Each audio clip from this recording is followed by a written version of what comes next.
Senator Hagerty of Tennessee is recognized. Thank you, Mr. Chairman. Ranking Member Toomey, thank you both. And to our guest, thank you for being here today. Commissioner Brain, I'd like to turn first to you. There have been a number of concerns raised about the lack of regulation and transparency with respect to private equity-backed insurers. I'd like to talk with you from a state regulatory standpoint. My question is, are insurers that are affiliated with private equity firms treated any differently than other insurers, and are they somehow able to avoid oversight at the state level? No, Senator.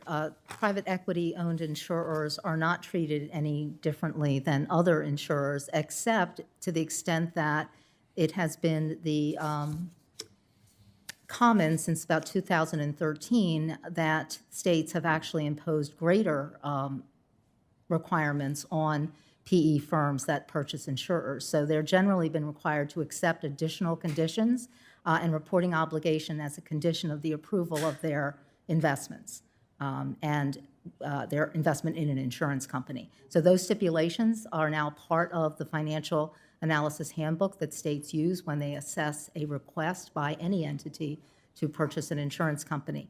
I would also say that more recently, in light of an increase in PE ownership in life insurers and the complexity of some of their investments, and investments not just made by PE-owned insurers, but by life insurers generally, the NAIC's Macroprudential Working Group has constructed a list of 13 specific regulatory considerations that are focused on investment disclosures, ownership and collateral, reliance on rating agencies, fees, and pension risk transfer guidance. Got it. I want to come to pension risk transfer in just a minute, but I want to be clear again.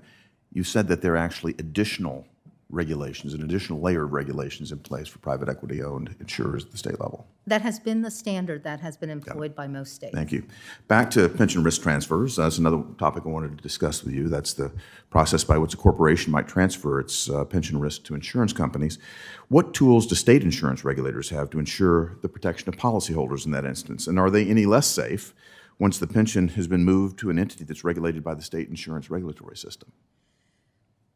So the insurance regulators have a very robust set of tools because we are the primary regulators of the financial solvency of insurance companies. And our system is designed to avoid failure. Our system is designed to have tremendous optics into the financial standing of those companies. We use a variety of tools to assure that companies maintain the reserves that they need, particularly with life insurers that have very long-term risks, so their annuity obligations, their life insurance obligations, to assure that they are adequately reserved.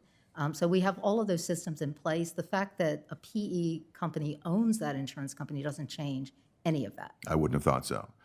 Ms. Brain, I want to stay with you for a little bit longer. As you know, in May, the National Association of Insurance Commissioners sent a letter to Chairman Brown responding to several questions that he posed on the topic of alternative asset management companies and the life insurance sector.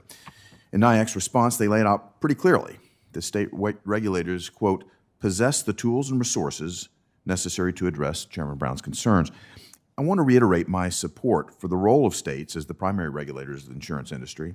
And like any other industry, life insurance will continue to evolve. And over the long run, I'm certain they'll provide new and better products as they evolve to consumers. And it's clear from NIAC's letter that state regulators have the tools they need to continue in this role. Would you agree with that? Yes, I would agree with that. Thank you very much. I appreciate it. Thank you, Mr. Chairman.